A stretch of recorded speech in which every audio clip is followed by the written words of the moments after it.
மற்றவங்க முன்னாடி நமக்கு நம்ம வாழவே கூடாதுன்னு நினைச்சவங்க முன்னாடி வாழ்ந்து காட்டுறதுக்கு பாருங்க, அதுதான் பெரிய கெத்து.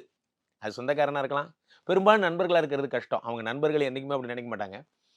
அவர்கள் முன்னாடி வாழ்ந்து காட்டுறது பெரிய விஷயம். அந்த வரத்தை குரு பகவான் தருகிறார். 3ல் இருக்கக்கூடிய குரு பகவான் 7ஆம் பார்வையாக 9ஐ பார்த்து விட்டார். 9ங்கிறது அதிர்ஷ்டம்.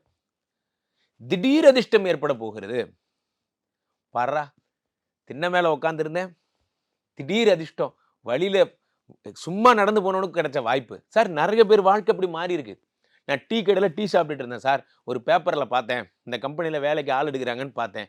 சும்மா விளையாட்டுக்கு அப்ளை பண்ணேன். எனக்கெல்லாம் இவ்வளோ பெரிய பதவி கிடைக்கும்னு நான் எதிர்பார்க்க கூட இல்ல. அங்கவே பார்த்தீங்க மொத்தமே 2 வேக்கன்ட் தான். போன 2 பேரும் செலக்ட். இந்த மாரி அதிசயங்கள்லாம் நெறைய நான் கேள்விப்பட்டிருக்கேன். உங்க நேரம் வந்துருச்சுன்னா, அந்த அட்வர்டைஸ்மென்ட் அன்னைக்கு தான் உங்க கண்ல படும். அது 10 நாள் ஆச்சு. அது ஏன் அது உங்க கண்ல பட்டுச்சு? அதுதான் நல்ல நேரம் வந்தாச்சு.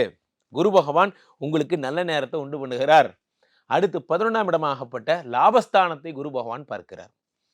லாபஸ்தானத்தை குரு பகவான் பார்க்கும் பொழுது லாபங்கள் பெருகுகிறது. சார் ஒரு நரி இருந்ததாம். இந்த நரி என்ன பண்ணுது? ஒரு காட்டுக்குள்ள போயிட்டு இருக்கு.